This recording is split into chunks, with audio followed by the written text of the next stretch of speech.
예수님께서 공생애를 통하여서 우리들에게 무슨 말씀을 하시는지에 대해서 생각해보는 주현절의 기간입니다. 오늘은 그 가운데 네 번째 주일이고요.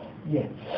그에 따르는 또 교회 전통에 의한 성서 일과 성경 본문을 가지고 우리가 함께 하나님의 음성을 듣고 있습니다. 그러니까 예수님의 행적과 그에 맞는 교회 전통에 의한 성서 일과와 이거 두 개를 합쳐서 오늘 우리들에게 주신 하나님의 음성이 어떠한가를 듣고 있다라고 하는 것이죠.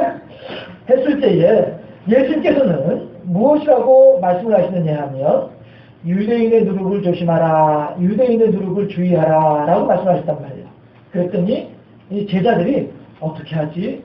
우리가 누룩을 하나도 가지고 오지 않았는데 이제 누군가에게 누룩을 사서 이제 빵을 만들어서 식사를 해야 될 터인데 유대인의 누룩을 주의하라고 하면은 우리가 그럼 유대인들에게서 누룩을 살 수 없으면 누구에게서 누룩을 사야 되는 거지? 그렇다면 이방인들에게 가서 누룩을 사야 되는 건가? 제자들은 이걸 걱정하고 있는 거예요. 그런데 예수님께서는 뭐라고 말씀하시는 거예요? 바리새인들의 율법주의자들의 가르침을 조심하라라고 하는 뜻에서 유대인의 누룩을 주의하라라고 말씀하신 건데도 불구하고 유대인 제자들은 그럼 우리가 어디에 가서 누룩을 사야 되지? 이걸 걱정하고 있으니까 그때 예수님께서 제자들을 향해서 하신 말씀이 뭐예요? 아직도 깨달음이 없느냐 이렇게 말씀하십니다. 아직도 깨달음이 없느냐? 아직도 깨닫지 못하였느냐? 아이고 내가 대체 너희들하고 얼마 동안 더 있어야 너희들이 온전하게 세워질 수 있겠느냐? 이렇게 하나님께서 예수님께서 제자들을 향해서 가볍게 책망하시던 그런 일들이 있었어요. 이렇게 예수님께서는요 오늘을 살아가는 우리들에게도 마찬가지로 우리가 그동안에 전혀 생각하지 못했던 것, 우리가 그동안에 전혀 깨닫지 못했던 것, 전혀 거기에는 마음조차도 쓰지 못했던 것들, 다시 말하면 전혀 낯선 것들, 전혀 새로운 것들, 이런 것들에 대해서 우리들에게 알려주기 위해서 이 땅에 오신 분이 예수님이시다는 거예요. 왜냐하면 사람은 이 땅에 살고 있는 사람들은 땅의 일만 생각할 수밖에 없어요. 왜? 보고 듣고 배운 것이 땅에 있는 것뿐이기 때문에 그렇습니다. 그러나 예수님께서는 하늘에 계신 하나님이란 말이에요. 하늘에 계시면서 하늘의 것들을 다 잘 알고 계신 분이 이 땅에 내려오셨으니까. 그러면 하늘에서는 하늘의 것도 알고 있지만 땅의 것도 잘 내려다보니까 땅의 것도 알고 있단 말이에요. 사람은 하늘의 것을 모르고 땅의 것만 알고 있고요. 하기 때문에 하늘의 것을 알고 있는 예수님께서 이 땅에 내려오셔서 우리들에게 하늘의 것을 알려주심으로써 비록 우리가 이 땅에 발을 딛고 살아가고 있지만 우리들의 이상만큼은, 우리들의 소망하는 것만큼은 하늘을 바라보며 살아갈 수 있는 그러한 고귀한 존재로 우리들을 승격시켜주기 위해서 오신 분이 예수님이라는 거예요. 따라서 우리들은요 예수님의 말씀하신, 예수님의 가르치심 아울러서 하나님께서 오늘 본문을 통해서 우리들에게 주시는 하나님의 음성을 우리가 들을 수 있어야겠다는 것이죠. 그렇게 할 때에 우리들은 술에 술 탄 듯 물에 물 탄 듯 그러한 삶이 아니라 저 한 높은 곳을 향하여서 오늘도 열심히 정진하여 나아가는 하나님의 백성으로 변화될 수 있는 방법이 거기에 있다는 것입니다. 했을 때에 오직 하나님의 이 선포하시는 이 오늘 본문을 통하여서 선포되어진 이 말씀을 통하여서 우리들은요 하나님의 뜻을 온전하게 깨닫고 배울 수가 있겠다 하는 것입니다. 물론 이 교회는요 예배당은 학교는 아닙니다. 또 앞에 서 있는 목사가 또 선생은 아닙니다.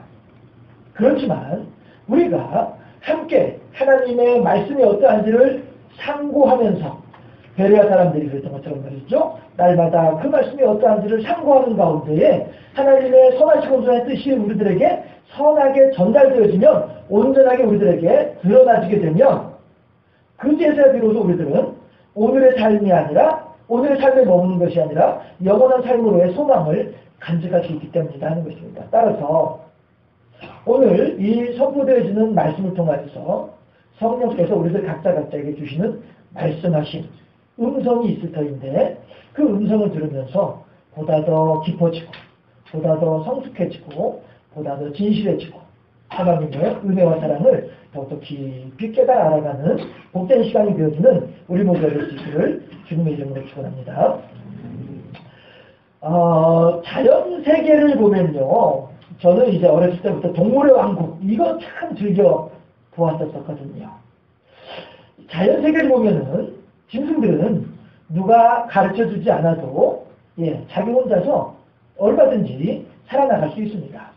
제가 한 번씩 소개해드리는 시즌 동물기에 회색곰 와프, 저는 그 회색곰 와프 이야기를 읽으면서 울었어요. 너무나도 생생하게 리얼하게 그렇게 소설제 책을 써놓았고 했기 때문에 너무 제가 어린 심정에 참 큰 감동을 받았었는데요.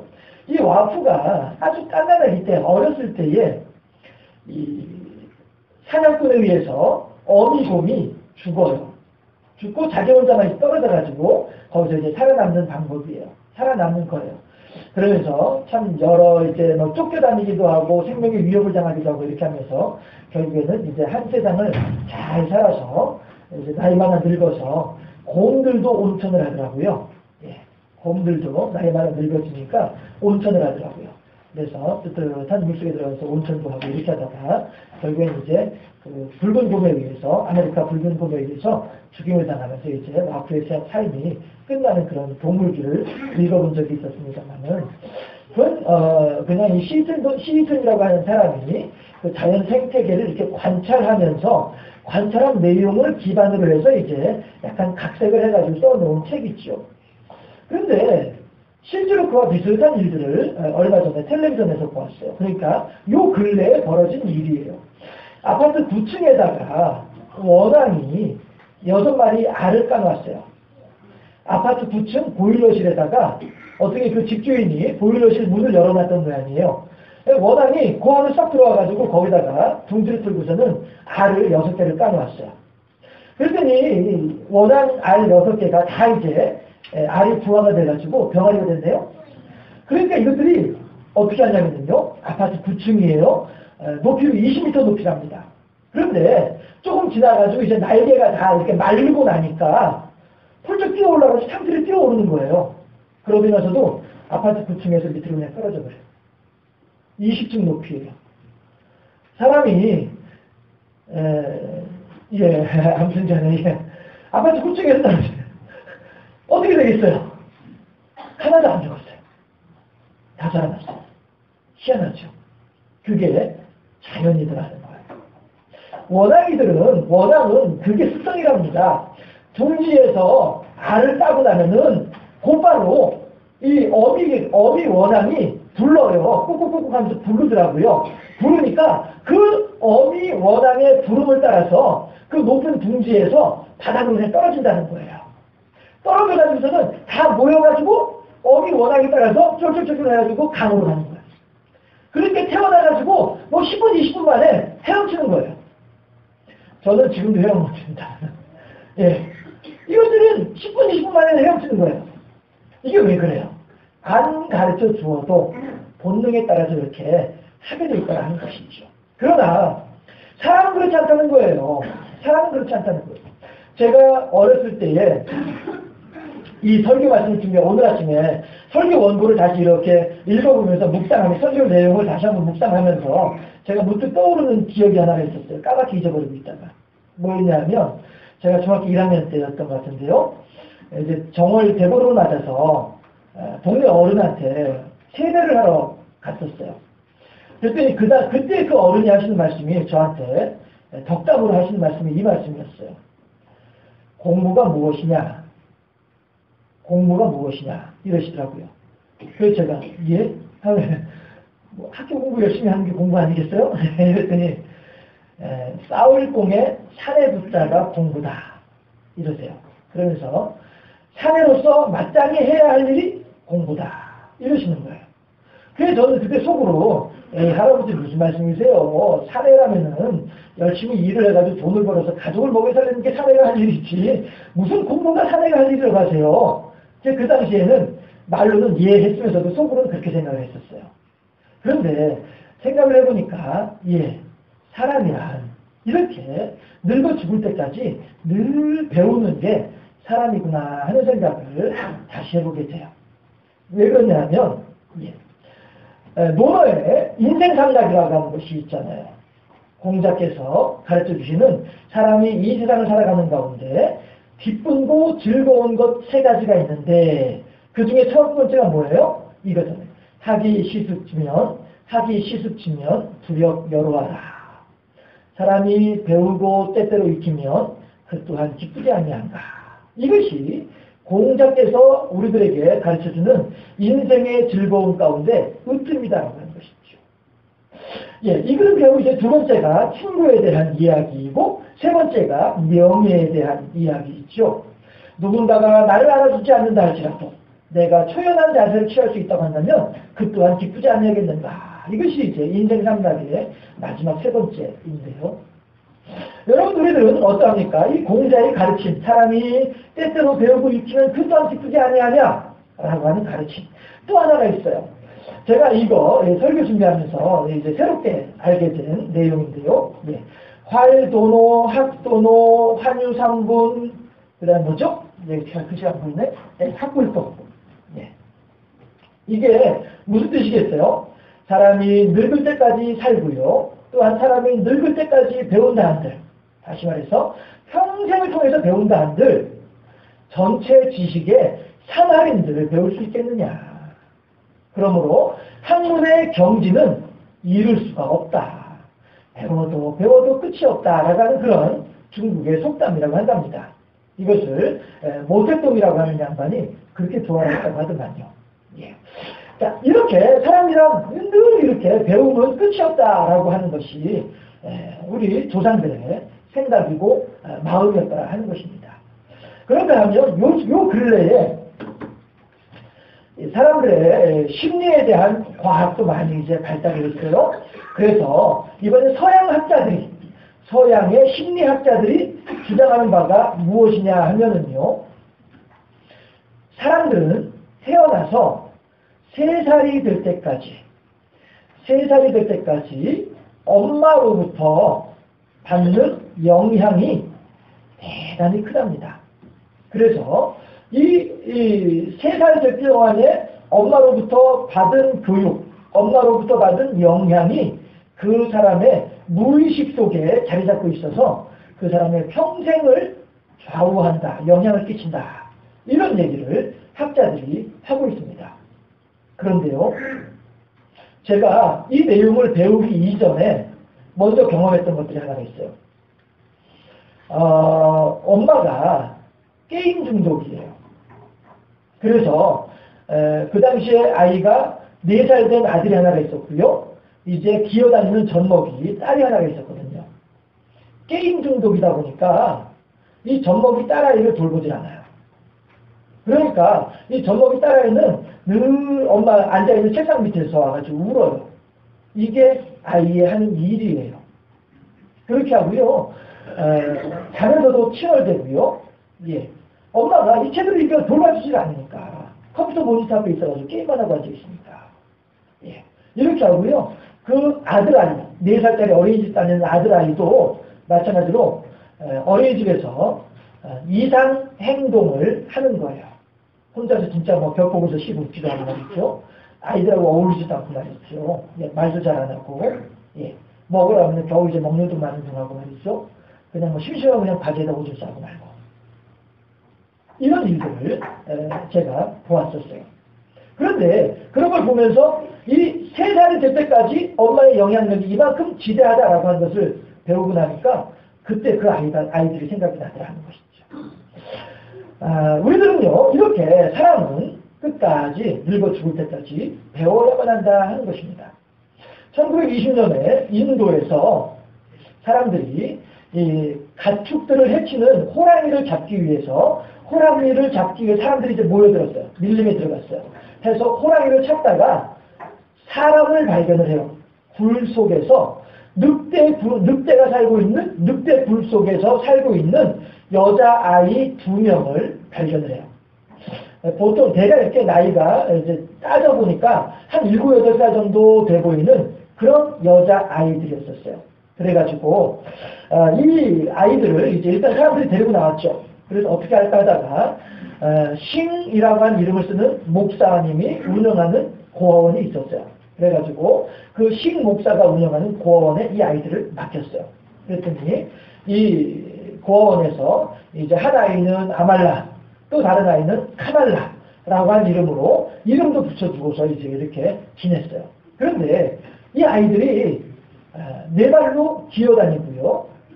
그 다음에 사람을 막 돌봐주는 사람들도 막 물으려고, 입으로 물으려고 하고요. 물론 말은 못하고요. 그렇게 늑대처럼 그렇게 행동을 하는 거예요. 그렇게 하다가 하나님은, 그러니까 이제 그 아이가 아말라였던 것 같은데 한 아이는 1년 만에 죽어요. 환경을 견디지 못하고 시름시름 하다가 죽고 말아요. 그리고서 카말라라고 하는 또 다른 여자아이가 하나가 이제 살아남았잖아요. 이 아이가 9년 동안 살았어요. 그러니까 1929년도에 죽게 되는데요. 예. 그 9년 동안에 이 아이가 배운 것은요. 옷 입는 거, 두 발로 걸어 다니는 거, 그 다음에 포크, 잡고서 음식 먹을 때 포크 사용하는 거, 요 정도 배우고서 죽었다 하는 거예요. 이러니까 사람은 어렸을 때 제대로 배우지 못하면 그만큼 그 행동을 수정하기가 쉽지가 않다. 이렇게 우리가 생각해도 무방할 것 같아요. 그래서 얼마 전에 나온 책 제목이 뭐냐 하면 천일의 여행이라고 하는 책의 내용 제목의 책이 있었어요. 그 책이 바로 그렇게 엄마가 아이를 어떻게 돌보아야 하는가. 천일이면 일단 3년이잖아요. 그렇죠? 예. 그래서 어떻게 아이를 잘 돌보아야 하는가에 대해서 이야기하는 책이 천일의 여행이라는 책도 얼마 전에 나오기도 하고 했었어요. 이렇게 짐승들은 누가 가르쳐주지 않더라도 하나님께서 그의 속에 심어놓으신 본능을 따라서 그렇게 살아가게 돼 있지만 사람은 이 본능을 따라서 살아갈 수도 있겠습니다만은 본능에 덧입혀서 이 교육이 있어야 된다는 거예요. 가르치는 것이, 배우는 것이 된다는 것이죠. 그런데 지난주에 우리가 생각해 보았던 것처럼 우리가 배운다고 할 때에 그러면은 무엇을 배워야 할 것인가 하는 거예요. 소매치기에게서 소매치기 기술을 배우면 소매치기가 될 수밖에 없습니다. 그렇지만 하나님의 말씀을 배우면 하나님의 백성으로 세워질 수 있다는 것이죠.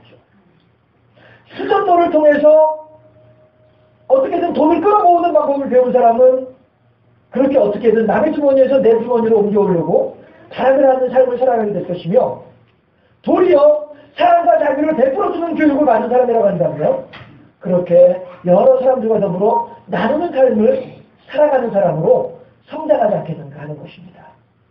하나님께서 오늘 우리들에게 본문을 통해서 하신 말씀이 바로 그 말씀인 것이죠. 내가 너희들에게 모세와 같은 선지자를 한 명 세워놓을 것이니까 그를 통해서 내가 너희들에게 나의 말을 전달할 것이다. 그러므로 이스라엘 백성들이요, 광야의 백성들을 향하는 거예요. 이스라엘 백성들이요, 너희들은 나의 말을 듣도록 하라. 이것이 오늘 본문에서 주시는 하나님의 말씀이다 하는 것입니다. 예수님께서는 너희는 나의 멍에를 내고 내게 배우라. 그리하면 너희 마음이 힘을 얻을 것이다. 오늘 우리가 예배 시작하면서 생각해보던 마태복음 11장 말씀이죠. 우리가 하나님을 통해서 예수를 통해서 배우게 되면 마귀가 우리들에게 주는 짐은 무겁고 어려운 짐이지만 하나님께서 우리들에게 주시는 짐이라고 하는 것은 하나님께서 우리에게 씌우시는 멍에라고 하는 것은 쉽고 가볍다는 거예요. 우리들의 마음이 힘을 얻을 수 있다고 하는 거예요. 하늘의 기쁨을 누리게 될 수 있다고 하는 것이에요. 왜? 이 땅의 삶이 아니라 하늘의 것을 우리가 미리 맛볼 수 있기 때문에 그렇지 않겠는가 하는 것입니다. 그런가 하면 하나님의 말씀을 외면하는 사람은 짐승과도 같다라고 잠언서 12장 1절에서 이렇게까지도 하나님께서 말씀하고 계십니다. 하나님의 말씀을 외면하는 자들은 짐승과도 같다. 그러므로 하나님께서는 이제 이스라엘 백성들을 향하여서 그러므로 너희들은 나의 말을 온전히 순종하는 삶을 살도록 하라 라고 말씀을 하고 계시다 하는 것이죠. 또한 선지자도 하나님께서 이렇게 세우신 하나님의 선지자도 마찬가지로 하나님의 말씀을 제대로 전달하지 않게 되면 그 또한 죽임을 당할 것이다 라고도 경고하고 계십니다. 왜 그럴까요? 하나님의 말씀은요, 우리들에게 있어서 해도 되고 안 해도 그 한 상관없는 이러한 옵션이 결코 아니고요, 필수 사항이기 때문에 그렇다는 것입니다. 하나님의 말씀은 우리들의 삶을 풍요롭게 만들고 우리들의 삶을 아름답게 만드는 오직 하나의 방법이기 때문에 그렇다고 한 것입니다. 내가 곧 길이요 진리요 생명이니 나로 말미암아 그는 아버지께로 올 자가 없느니라. 예수님께서 말씀하시죠. 아이가 가출을 했습니다. 가출을 하게 되면 그 순간부터 아버지 어머니의 돌봄은 받지 못하죠. 아이가 가출을 하면 그 순간부터 어머니 아버지 집에 있는 그 따뜻한 이부자리, 맛있는 음식, 그리고 여러 가지 멋들어진 나의 옷들, 아버지가 혹은 어머니가 한 번씩 주머니에 찔러 넣어주는 용돈들, 그 어느 것도 아이는 받을 수가 없습니다. 왜? 가출이라고 하는 말 자체가 나는 더 이상 아버지 당신과 같이 있고 싶지 않습니다. 우리 서로 관계 끊읍시다. 이거잖아요, 가출이. 하기 때문에 아버지로서도 아무리 아이를 사랑하고 아무리 아이에게 나눠주고 싶다 할지라도 아이가 갖지 않는 한에는 아버지로서 줄 수가 없는 거죠. 이것이 가출입니다. 마찬가지로 우리가 하나님을 떠나게 되면 오늘 새벽에 보았던 빌라델비아 교회에 하나님께서 주시는 약속의 말씀이 무엇이냐 하면 내가 빌라델비아 교회인들이여 너희들을 하나님 나라에 하나님 성전의 기둥이 되게 해줄 것이다. 그러므로써 너희들은 다시는 이 성전에서 나가지 않을 것이다. 영원히 성전 안에 거하도록 해주겠다. 이것이 빌라델비아 교회를 향한 하나님의 약속의 말씀이었다는 것이죠. 가출을 하여서 아버지의 집을 떠나게 되면 더 이상 아버지의 것이 내 것이 아니게 되는 것입니다. 더 이상 아무리 아버지가 죽어다 할지라도 받아먹을 수 없는 것이 가출한 아들의, 가출한 자녀의 현실이다라고 하는 것입니다.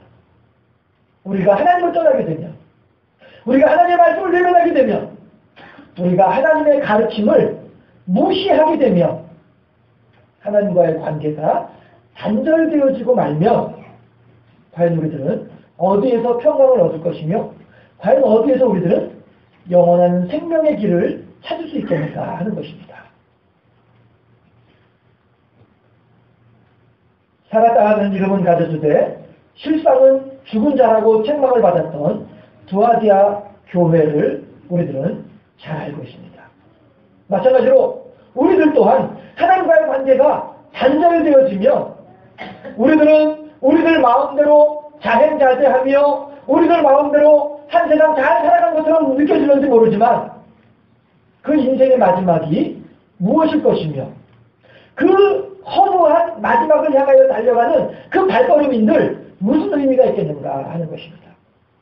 반면에 아버지 앞에 와서 아버지 그동안에 내가 철이 없고 잘못 생각해서 아버지를 떠나 살았습니다마는 아버지 용서해 주시고 나를 다시 한번 아버지의 아들로 받아주시기 바랍니다. 세상에 어느 아버지가 예의 못된 녀석 나가라 누가 그러겠냐 말이에요. 아버지 앞에 와서 머리 숙이는 그 순간에 이미 아버지의 모든 것들은 다 도로 다시 내 것이 되어지는 것이 이것이 아버지와 나와의 관계이다라고 하는 것입니다. 우리가 하나님을 향하여 나와서 하나님의 말씀하심이 어떠한지를 생각을 해보고 하나님의 뜻하심이 어떠한지에 대해서 어떻게 순종하는 삶을 살게 되면 우리 또한 그렇게 모든 것이 일순간에 회복되어지는 그러한 아름다운 관계로 세워질 수 있지 않겠는가 하는 것입니다.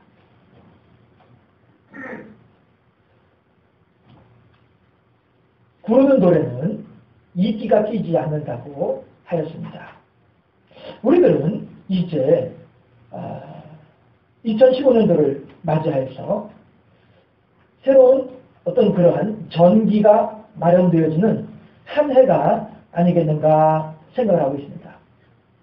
도시교회와 농촌교회의 특성들을 골고루 가지고 있는 우리 교회로서 그러나 점차 기존의 삶의 어떤 그런 기반이었던 농촌교회에서 이제는 새로운 환경으로 변화되어지는 도시교회의 모습으로 우리들의 생리를 바꾸어 나아가는 그러한 전기를 마련하는 해가 2015년도이다 하는 것입니다.